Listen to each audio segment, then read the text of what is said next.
We have a great panel. I actually am really thrilled to meet the panelists. And I'm just going to introduce them quickly as they come on board. So, no particular order. Alex Cercel. It's good. It's good. He's a serial entrepreneur, originally from Romania, now in Germany. So he definitely has a very unique perspective on the European tech scene. Ed Hoppitt, who is the EMEA lead applications transformation in cloud native from VMware. And Ed has a really, as a member of VMware's EMEA technical services leadership team, he had VMware app strategy, leading an increased developer focus on VMware's activities. It's a mouthful. So that's Ed. John Graham-Cumming, who's the CTO at Cloudflare. And Cloudflare is a fast-growing San Francisco-based company. They're doing extremely well. And they protect and accelerate any internet application online without adding hardware, installing software, or changing a line of code. They provide a service that protects websites from all manners of attack while simultaneously optimizing performance. Is that a good plug? That sounds great. Yeah. Okay, perfect. Now, the other thing, John is a programmer. He lived all around the world. He wrote a book about a travel book for scientists that was published in 2009 called The Geek Atlas. And he writes articles to magazines, so very prolific. And then we have Margaret Childs, the CEO of Metropole and the board member of Austrian startups. Maggie, is a New Yorker who's been here for, I don't know how many years. Long enough. And since the summer of 2017, she's been on the board of the nonprofit organization and think tank Austrian startups. And last but definitely not least, Wolfgang Platz, who's the founder and chief strategy officer at Tricentis. And it's a local Austrian company headquartered here in Vienna. Tricentis is another fast-paced growing company, a European one. And the interesting thing about them is last year they raised $165 million in Series B, and they're now expanding internationally. So what Tricentis does is they provide a continuous testing platform that accelerates testing to keep pace with Agile and DevOps. Correct? Perfect. So that's the panelists. They represent a wide range of ideas and backgrounds about Europe, which will be fascinating. And so we might as well jump into the first question. But actually before that, what I'd like to do is to give you an opportunity, just quickly 2 minutes, what is the European tech scene for you, from your perspective? If anybody is... I think, can I start? I think that we should split it somehow into distinct, I don't know, sectors, maybe I can say. For example, the startup scene or the startup landscape, then the funding opportunities in Europe, or maybe go into direction where discuss about tech university cities, or how big corporations would like to incorporate here in Europe because of that. So you just led into the first question, so that was, thank you. It's a good deal we did. So the first question that I have is defining the landscape. And the question is there such a thing as an EU tech landscape? And, or is it broken into counties, cities, regions, areas of expertise? So what's your take on that? And, you know, John. I think the answer is no. No? I don't think there is. I think that's I think governments would like that to be true. They'd like this. They like these ideas. You know, in London, there's this thing called Tech City, which sort of half took off, and now Tech City encompasses the whole of the UK, even though it's still called Tech City. And I think governments want they see all that economic activity, particularly in the US, and they're like, we need to have some of that here. The reality is that obviously there are lots of people in the EU working on technology, but they are all over the place, and because of the ability to communicate, and particularly because of open source software where people are connecting, people move around a tremendous amount. Right. You know, I was talking this morning with a guy who I happen to know who's Portuguese, who suddenly pinged me randomly. He lives in Berlin because, hey, that was a good place to go and do the thing he wanted to do. So, yeah, sure, there's an EU tech landscape because you can zoom out and you can look at Europe and you can look at the border and say, there it is. But I don't think it really exists as an entity. It's really about people who are moving around. And I think a really significant thing that's happened in the EU is if you think how long it's been since Netscape Navigator came out, right, 1994, there were a huge number of people who've gone to Silicon Valley and come back. And they've been this diaspora that's actually come back and they've been seeded with ideas and ways of working. And we need to stop thinking about Silicon Valley and realize that there is this inherent now group of people who are building companies and technologies here in Europe. And that for me is the interesting thing, is this returning people who have actually created something, because it's been a long time since Netscape Navigator. Great. So let me directly point to your statement here. So first of all, I think that we from Europe, we should be way more proud of what we do compared to what the US people are doing. I think we tend to always underestimate our own capabilities when it comes to a comparison with the United States. We should be way more confident about what we're doing. That's number one. On the other thing, I agree with you that people are floating around in the tech scene. However, I think when we talk about European tech, we should not just address the very, very elite of people. Because if you have a look at how many people are educated in IT and how many people work in IT, what do you think? What is the percentage of really people floating around? I think we always tend to talk to about the most volatile, the most movable, the most dynamic people, and we tend to forget all the others. You guys who are sitting here, you're probably one of the ones who can float around whatever they want. But first of all, there is a burden for a lot of people. And this is the nationalism, some restrictions which we face are here, which cannot be overcome that easily. As an example, we as our company, we wanted to engage with a Ukrainian software deliverer 7 years ago. And then bang, came the Russian crisis, everything gone, right? So I think there is a lot of barriers to that. I do not see that the gross number of people can really do that. And I think we have different regions, yes, I do believe that. Great, thank you. I think I really see that, right? So I work for a Palo Alto, California headquartered company. And sometimes I think an appreciation for the landscape of the EU is not understood. I think the EU has landscape, the EU has culture, Europe has culture that goes from huge distances from side to side. That influences the tech landscape.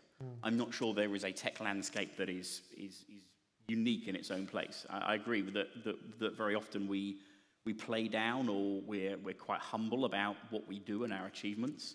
And I think, certainly coming from the UK, British people are quite humble by nature. And I can imagine that works across all the different regions of the EU, and I can see that cultural difference and the cultural boundaries of the EU driving a tech landscape. But I'm not sure that there's a tech landscape here that is any different from when I fly to Palo Alto and spend a week in Silicon Valley. Is the same buzz exists, the same excitement exists, the same passion and enthusiasm exists, and the same achievement exists. So I don't recognize a tech landscape. I recognize a diverse cultural landscape that drives different focuses into the tech business. And that buzz also exists in Beijing. It's not just Silicon Valley, right? There's also China and many other places where there's a bunch of nerds who they're speaking different languages, but they're all doing the same thing. I agree with this. There's no unified tech landscape, and I think also what you said is absolutely true. It's a cultural difference. But if you're looking, a very clever man whose name I'm going to forget is basically what he said was, in America everything's allowed until it's forbidden, and in Europe everything's forbidden until it's allowed. I think that is an inherent cultural difference in the way regulations are treated in both of those countries, and I think in both of those regions.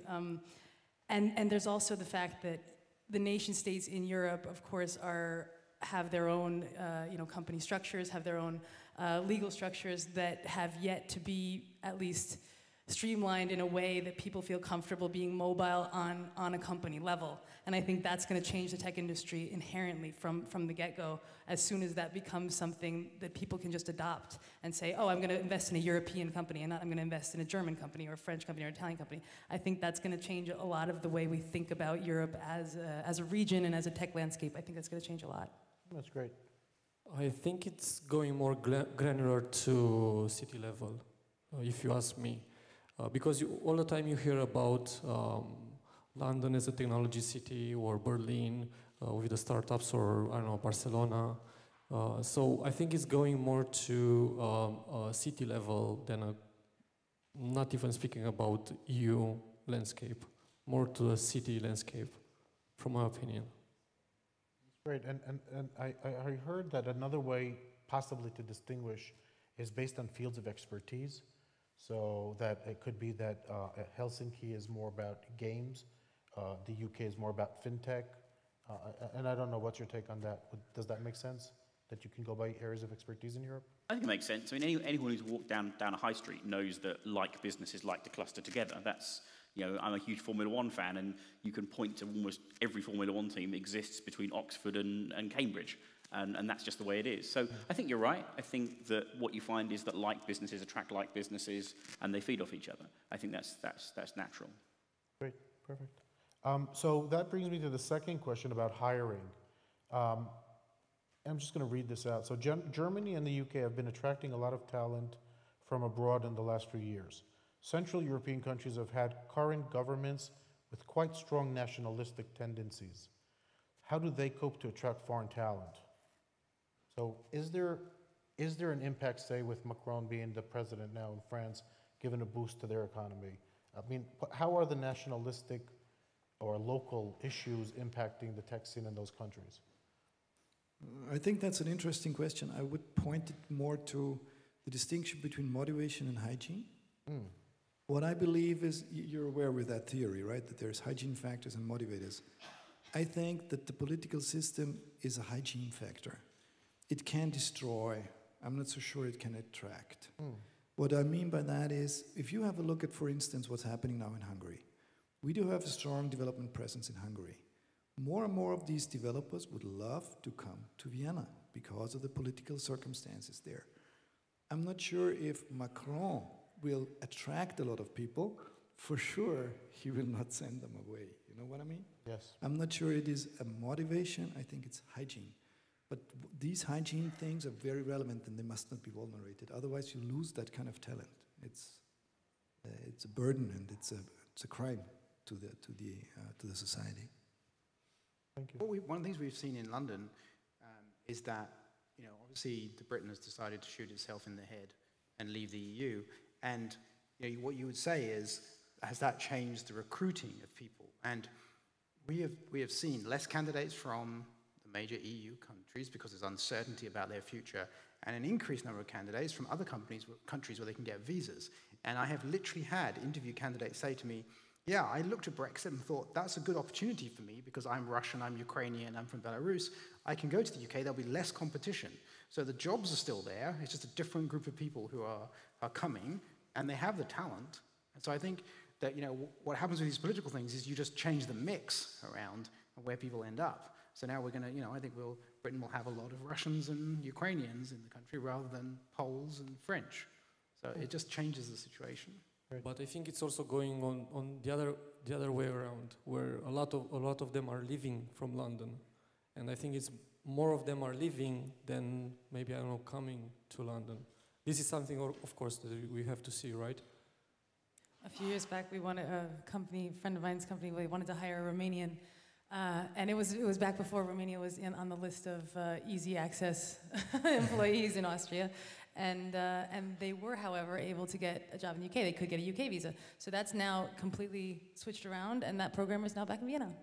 Yeah, the thing is that from Romania, for example, since I'm from Romania, I'm Romanian, I know that lots of them are leaving Romania for moving towards the Western European countries.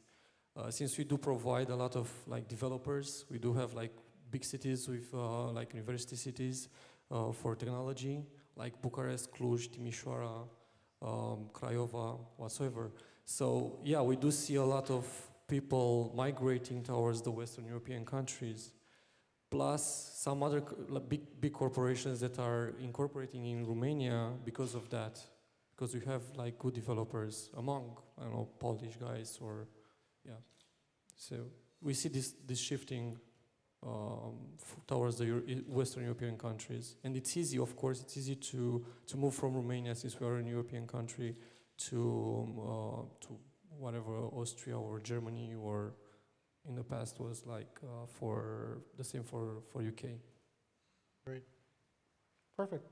And then to right on top of this, I'm curious to hear your point of view on diversity, mobility, and inclusion, right, which is taking off because, you know, in the United States, you know, you can move from Boston to New York to the Valley.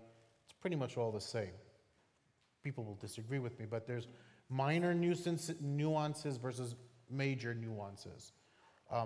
Moving in the EU or in Europe, because the EU it's a limiting definition, is there diversity and inclusion, or are there barriers to that? I mean, what's the current situation in the tech European world?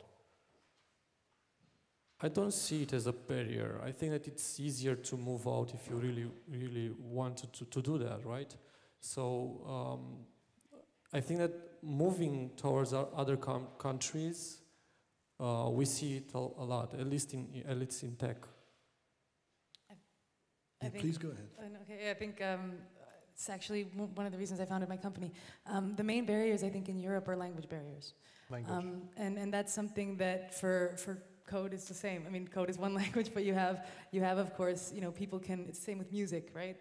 Musicians are much more mobile in their careers, is the same way as developers can be. At the same time, though, if you're building a company that has to cross borders, you have to function in English or another kind of universal language, or only function in the German-speaking world or the French-speaking world, and that can be limiting, I think. Interesting. I think you're right. So I'm involved in a piece of work at the moment to launch a whole bunch of new services into the European region, right? And initially the approach was, right, well, we'll copy what we've done elsewhere. So we'll have a couple of specialists, and those specialists can go and engage with customers, and it'll be fine, right? You know, one of the requirements of working for VMware is that you speak English. Great. One of the requirements of being a customer is not that you speak English, though. And that instantly posed a challenge. And suddenly it's like, oh, how are we going to deal with that? That's an interesting problem. So we'd have to have, well, what are the major languages? And then where do you draw the line on the list of major languages? Well, and translation tech in Europe is one, like, that's, if you look on a global scale, in Europe there are more apps for translating, or, you know, Babelfish type thing, or all this kind of thing. Like, these are, it's a ridiculously booming industry in that sense, or competitive industry in Europe, much more than in the States would ever be. We only have 3 languages we know about. Yeah, but when it comes to tech, it's one, really. Yeah, that's absolutely true. But there's no, in Europe, there's nobody's blind to the fact that this is going to be a huge factor when it comes to internationalization. Yeah. Another thing I think is worth saying is that Silicon Valley itself is tiny. Like, if you put Silicon Valley on Europe, it's this tiny area. And everybody's in this pressure cooker thing. And, you know, have you ever seen those nature programs where there's a load of buffalo walking around, and one gets scared and he starts running off and they all start following the buffalo? That happens in Silicon Valley with technologies. You know, some React comes along, or Angular, and all the developers move. We know from Cloudflare, because we have about 50% of our engineering in San Francisco and 50% in London, that the tenure of employees in London is way longer than San Francisco. Because they don't get this, you know, everyone's looking at this fancy technology. And that's actually a huge advantage for you, because what you end up building is real knowledge, real expertise in the companies where you know, we have employees who the tenure in San Francisco might be 2 years, in London it's going to be 5, because and they have this deep expertise. And so we should actually look at the physical structure of Europe as helpful here, right? That people aren't suddenly jumping there. There are lots of people who perhaps they have families, or perhaps they like being in this particular place, that they stay longer and don't get spooked by, hey, everyone else is working at this thing because, you know, it's 30 miles long. Yeah. Wolfgang. So if I have a look at just our own employees working in R&D, it's about 140, and more than 80% of them don't have an Austrian citizenship, right? Oh. But they're EU. More than 60% of them do not have German as their mother tongue. So it's all English. And within the European Union, it just works perfect. But as soon as they come out from the outside, it's extremely hard. And let's face it, the talent in Europe, there's a huge war about talent, and it's very hard to get people. When we try to bring somebody in, it's very, very hard. And here, if we compare Europe with the United States are so much more intelligent, right? and Canada is as well, and Australia is as well. They are viewed and perceived from us all to be way more open regarding immigration. They are not, right? They are very selective. And they hire and take the best talent. But when you're good, you're in. At least it was the time before Trump, right? Things have changed a bit. Now, when you're here in Europe, it's not that way. There's so much protection going on, and this is a real harm to the economy. You know about our Rot-Weiß-Rot card, right? The red by red card, yeah. Oh my God. I have actually an employee that I had to hire on the red by red card. Took me 8 months. Forget it. Yeah, and then but then I called up our integration minister, now chancellor, his office, and I said, hey, you want this card to work, right? How only 8% of the people who have applied have actually gotten the card. Isn't that a failure? And I have this wonderful person who has 2 master's degrees, and one of them's from Austria, and you guys have already invested so much money in her. Don't you want her to pay taxes here? Like, wouldn't that be nice? And then I got to hire her. 24 hours later, I had the card. So I think we're kind of stupid in our policies here, to be honest. Thank you. So I want to switch a little bit. So, and I know it's been talked a lot about, but I want to hear your thoughts about GDPR. and try to keep it to 2 minutes each. I'll start. Go ahead. I have never had such an effective cleanup of my inbox in my life. My month has been companies that I've been trying to stop emailing me for years, asking me, will you let us email you going forwards? And I think that what's interesting is for most people, that's actually the biggest impact they're seeing initially of GDPR, is it's causing this sort of amnesty of, wait, you had my details? I didn't even remember giving you my details. So I think from that perspective, public interest is going to be at a massive high for about the next 8 to 12 weeks, because the general public will soon lose interest in it, and it'll become something else. I think from a business perspective, the pain is just about to begin, because I think that what they're going to find is that it's actually not quite as simple as it first seemed. It's not just sending an email to everyone's inbox going, are you still happy with me doing this? I think it's going to be a challenge. Great.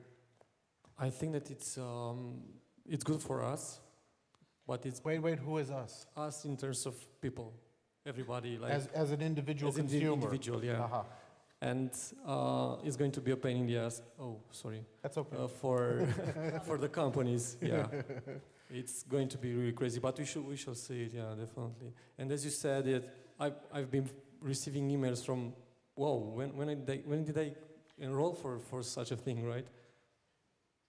I think 2 years ago when we found out that they were deciding to do this, everyone started freaking out, especially like telecommunication companies and the people who basically, milk data for all it's worth. They immediately were like, oh, we're going to have to hire all these data protection people and data protection officers. And it's going to be so expensive, and all our lawyers are going to make so much money. And basically, these inbox things definitely are a factor. But you also have every company just has to redo their terms and conditions now. Have you reaccept those? I think in the end, what we're going to see is just more public awareness of where our data is, which I think is something that's very valuable. I think Europe has done the world a great service, actually, by doing that, because we're much more aware of how much we've given up. And that's okay. I mean, I think we've all done it willingly, but as you said, you weren't aware, So I don't think you probably felt hurt by it, that they had your data, but at the same time, maybe you weren't aware of it, and that's good to know. Yeah, exactly. So I think I have 3 things to share on that. I'm going to make it short. I think it's good for us all. Fully agree with your perspective here. I think it's good for us as a company because we solve some of those issues, so we hope for more business. But last but not least, I think it is artificial to some degree. And why is it artificial? Because it is an educational project, okay? It's kind of an education for each and every one for us to be sensitive with data. Why do I say that? Go grab 100 young people out there. If they care about data privacy, they don't care a shit. The only thing they want to have is a certain value from an app. If they get a certain value from an app, and the app could be that it's perceived cool, it could be whatever, they're going to give you all data they have with not even thinking about it. That's what I mean. It is a little bit artificial. So there is an educational aspect to that, and that educational aspect, I would love it to come true, but I'm not so sure it's going to last. Thank you. So for the developers in the audience, which I'm hoping we have a few here. What do you see as the biggest challenge or opportunity for developers here in the EU? Sorry, in Europe. So I think that we have so if you look at the problems that a lot of companies in Silicon Valley solve, they seem to be solving the problem of, I no longer live with my parents, I need to have these services done for me, like can somebody do my laundry, or I need a scooter to get to work and stuff like that. And if you need to peel back from that and look at the real businesses that are built, not these things that get all these stupid news stories about them. And the reality is that in Europe, we have a very, very long industrial history, and actually there are a ton of industries that we could disrupt. Yes. And what you should do is look around and say, you know, which businesses in Europe are not growing, like sectors, because those sectors can be blown up. Don't look at the things that are growing. You know, putting scooters in every street, that's the thing that's growing very rapidly. There's no point trying to go after that. That's happening. But if you're going to look at something that's static, and you say, you know, that's a huge industry that hasn't actually grown for a long time, that's where you can actually do something interesting. So if I was a developer, I'd be avoiding reading TechCrunch and going and reading some really tedious industrial magazine and say, you know, because I bet there's something in the port of Rotterdam which actually costs a fortune, which has never changed for years, but in fact is really interesting to go and blow up. I don't know, you are speaking When I say blow up, I don't mean put a bomb in the port of Rotterdam, just to be clear. I meant the industry. You are speaking from the perspective that developers are going to incorporate starting a startup or a company. This is what you are referring to? Yeah, absolutely. Yeah, definitely. This is a great place to be, because there are also programs from the European Commission, for example, which they're financing. For example, Horizon 2020. It's a program. How many? They had 80 billions, I think, euros. Starting with 2014, and for the SME and startup ecosystem, they had about 3 billions or something like that. And they do help startups to, let's say, validate their ideas through different phases. I think there are 3 phases for the startups. So other than that, there are also the tech cities that you can find good funding for your startup. So yeah, it's a good environment for startups or for developers to start putting together a company. Great. I think the other real asset we have in Europe is not only from the European Commission and these kind of funds, because that money is actually going to, or the concentration even of the national grant budgets is really going towards innovation and towards, I mean, they don't even use words like disruption and blowing up and things like that. It's really more like, let's make constructive solutions that are innovative and that change things for the better. And the concentration is on that rather than what funding round are you on. Are you going to get a VC to take you seriously? How's your Series A doing? Nobody needs to think about that until they actually have a product. I mean, and that's something that's very valuable, I think, when it comes to actually disrupting an industry and actually changing it for the better, rather than I don't want to say serial disruption, but that's kind of what I see in some of the industries in Silicon Valley. Interesting. Yeah, I think we're in a really unique time at the moment, right, if you're a developer. I've never seen code and being a developer and creating stuff quite so much in the public mind as it is at the moment. You know, developers are being bunched in with a group of people referred to as makers. So I'm off to the US at the weekend, off to Maker Faire in San Mateo, which is this huge event bringing, you know, craft people together, people who want to build hardware together. I just had one in Vienna like a week ago. And you know, I think 250,000 people go to the Maker Faire in California. Google spend $250,000, and what did they do? They sponsored the soldering station. That was, you know, that was what they did. But developers are there, and for the first time in a long time, it's okay to be a developer, and there's just huge support behind it. It's awesome to be a developer. Sorry. Okay, awesome. I'll upgrade to awesome. But that's changed in the public mind, I think, over the last 3 or 4 years. I think, you know, the proliferation of mobile devices, of apps, has really made people realize the impact that developers have on their life. And I think that's now starting to bleed through into the life of the developer, where it's a more recognized, appreciated commodity just in the public as a whole. So I think we have a huge chance in front of us. Each and everyone in the European landscape regarding tech, there's a huge chance. And if we do have employees in the States, we do have employees in India, everywhere, right? If we compare the average level of skills that people bring when they graduate from school, the average level is by far the highest here, by far. If you have a look in comparison to the States, what I think is and this brings me back to the opening, we got to be way more self-confident, right? My personal prognosis is it's not going to be Tesla ruling the world, right? It's going to be BMW. They have the better cars, and they have the better e-cars already. They're not perceived as that, right? These virtues that we have in Europe, they also count in the tech scene. I'm convinced about that. We just need to make sure that we really make the rubber meet the road. I think we don't do a good job on that. That's great, thank you. As an ex-BMW driver and current Tesla driver, I might dispute that. No, but it's good. I mean, it's great to actually end the structure part of the Q&A with an uplifting note, which is, you know, there is a future, there is potential, and it's really up to us to make it happen. So thank you. And we'll take questions from the audience. What is your vision regarding remote work in EU-based companies, and how can it make the race for talent more sustainable for less developed EU markets? It's a great question.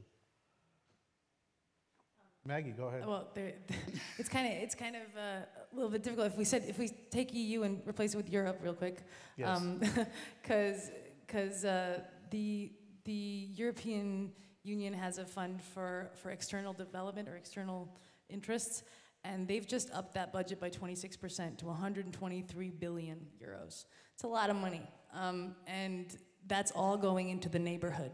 So that's countries in and around the EU, like not in the EU, but within the boundaries of Europe. That's the walled garden. Exactly, and it's the neighboring countries and the ones that we're also, you know, it's in our interest to keep that good competition there, right? So, and that was the other, I was just at a panel about exactly this on the political side of it, though, not on the tech side, and they were talking about, you know, why would we want to create so much competition right at our borders? And yeah, because it makes us better, you know, and that's something I think that less developed EU markets will definitely profit from. If you're bringing in competition that's right next door, those markets will evolve in a more, those companies will evolve in a more competitive atmosphere, and also will definitely try to pull in the talent that they need in order to compete on that level. And I think that's gonna enrich the entire region, absolutely. So remote. Well, remote work in the sense of, you know, the investments in the surrounding countries is going to also mean it won't matter where your people are. Perfect. Oh, okay, Meg. This is exactly what I wanted to say regarding it doesn't matter where the people are. Let me give you an example actually from our company. We have an office in Munich, another one in Bucharest, and one in New York. All the development is based in Romania because of the developers. But funny thing, for example, for one of our clients, which was like contracted from the company from Romania, this one is from Switzerland, and we are working with a developer from Germany. So isn't it funny? So a company from Romania working with a developer from Germany, working for a company from Switzerland. So yeah, remote work, we should do it, and we should embrace it, right? Because we find talent wherever talent is. I do think, though, that if a company decides to have remote workers, they have to make a very conscious decision about it and decide how to manage it. So Cloudflare, the company I work for, decided not to have any remote workers, and it constantly comes up as a thing.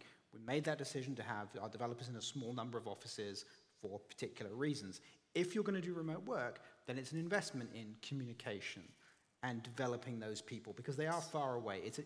It's not a thing where you can say, yeah, it'd be nice to have a couple of remote workers, we'll just have one person here and one person there. It's a real effort. So yes, it's a great thing, but you have to, in a company, decide this is our model of operation. And once you do that, it's okay. You can't do it a little bit and not, you know, it's very rare that you can make that work. Great. I fully agree with your perspective, fully agree with that. From our experience, we need to distinguish between two phases. What is the ramp-up phase? What is the stable state, right? As soon as you're in a stable state, remote teams can work great. We are doing this on our own. I have friends who do that, and they have gone even more far to Russia somewhere, and it was. But if you compare the effort in ramping it up, what we find very, very relevant is what is the infrastructure to get there? Even though you communicate, and we all have our Zoom and whatever, we got to be able to be there physically also. If somebody has done the job already and this is ramped up, then it's okay. It's stable. It's steady state. That's fine. However, when you need to ramp it up, my advice would be go for a team where you can easily get to.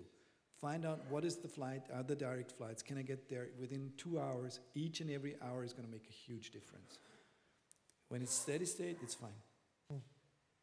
Yeah, but in terms of flying, Europe is not that big, so either way you are really close to each other. Yeah, but not each and every city has an airport, right? Yeah. Ed, what's your take on it, given you're an American, international? Well, so it's interesting. So although I now work for a US-based company, my previous employer before I joined was actually British Telecom. And the contrast between the two is fascinating. With BT, I was a remote worker. I was a home worker. The concept that I would go into an office was, why would I do that? I've got all the collaboration tools at my disposal. I don't understand why I do that. It would be incredibly inefficient use of my time to travel into the office. VMware is a very different beast, and actually they get value out of having people located in single locations. And I remember I had a conversation with my boss about 3 weeks into joining the company.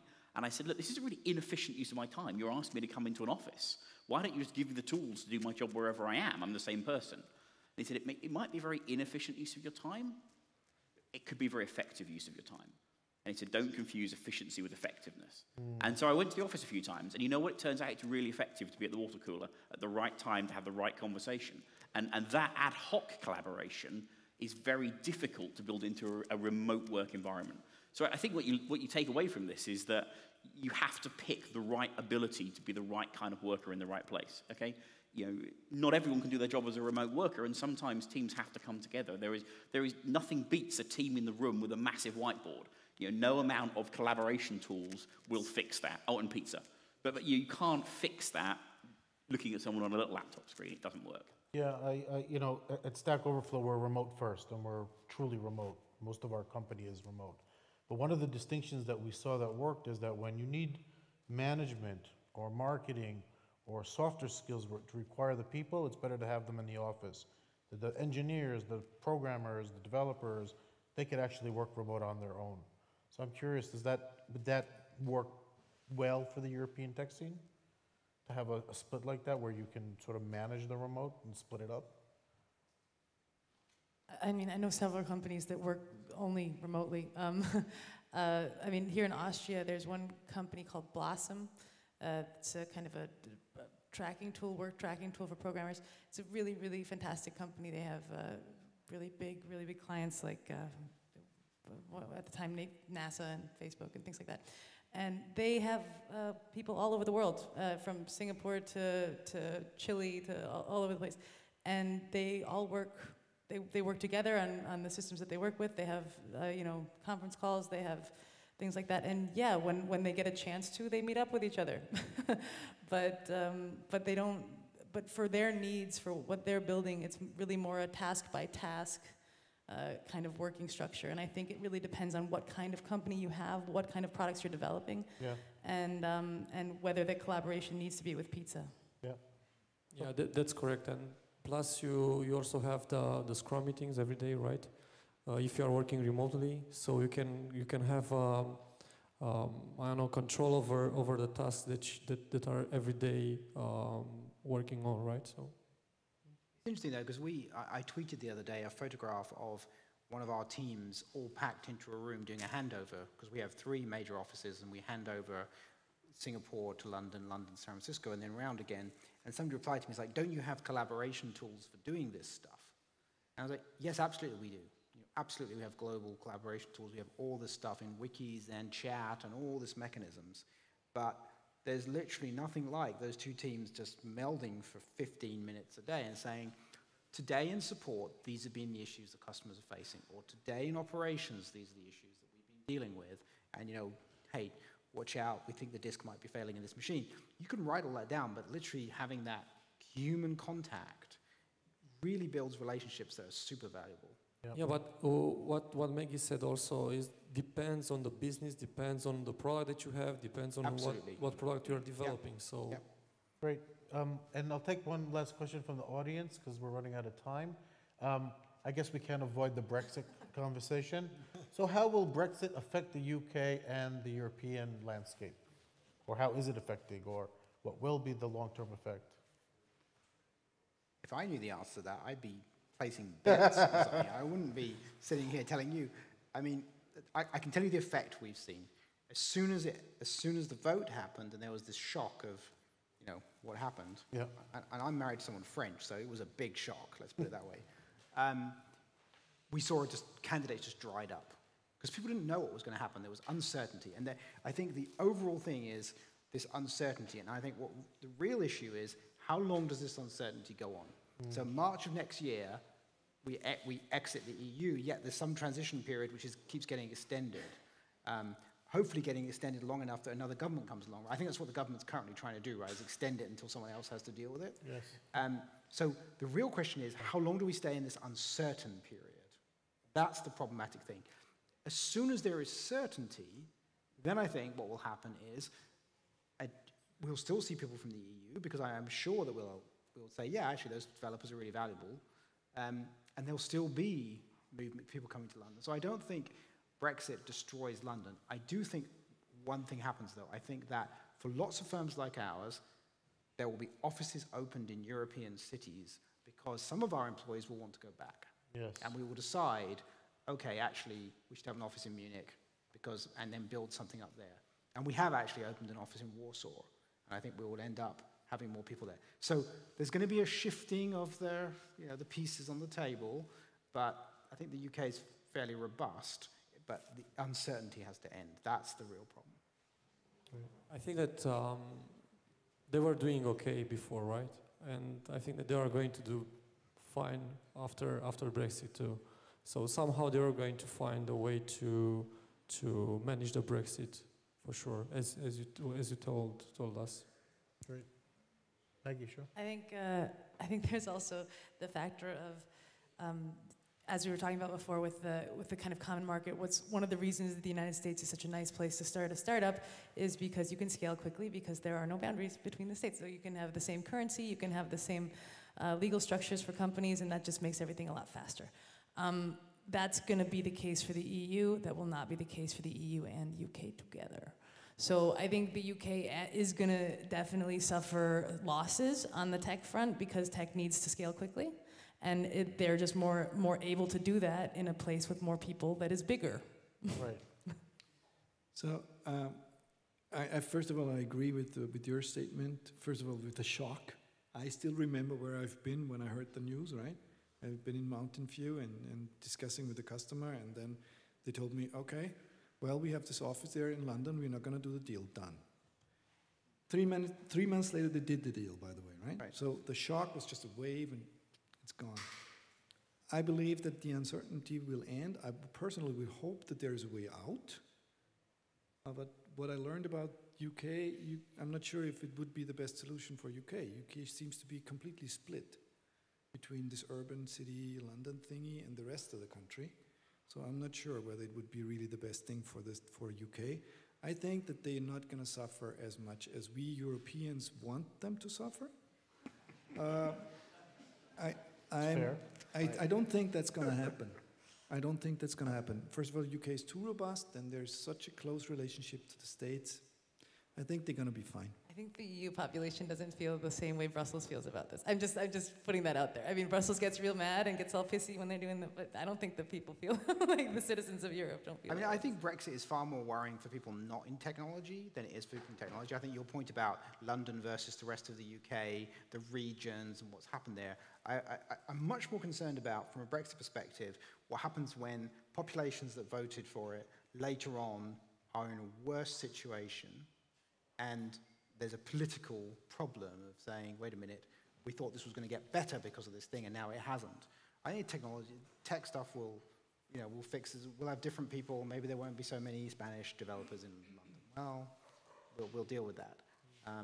But we'll definitely go through with it because the British are extremely stubborn, right? So even if we think it's going to be a disaster, we're going to keep going because it's our disaster that we chose, right? So that's a national characteristic. So I think it's going to happen, and then we'll deal with it afterwards. I think there's a few more, like you said, shockwaves to come. I think there's a few more periods of uncertainty to come. I had some interesting conversations from a positive side where people were going, well, you know what? If it turned out there was a small island that had some different ways of doing things and had differentiated itself off the coast of this massive opportunity to go and do business, differentiation might be a good thing. Uniqueness might not be a bad thing, but we don't know because we have no idea how it might differentiate itself at the moment. So I think it all comes back to the uncertainty and the impact of those shockwaves. It could be very positive. Unfortunately, neither side knows. And that was the biggest problem with the entire experience, was neither side really knew what the outcome was going to be. Oh, perfect. So we ended our talk, moderation panel. Thank you so much for participating. Thank you, audience, for being here. And if you have any questions, we're here. And otherwise, have a great evening. Thank you. Thank you. Thank you.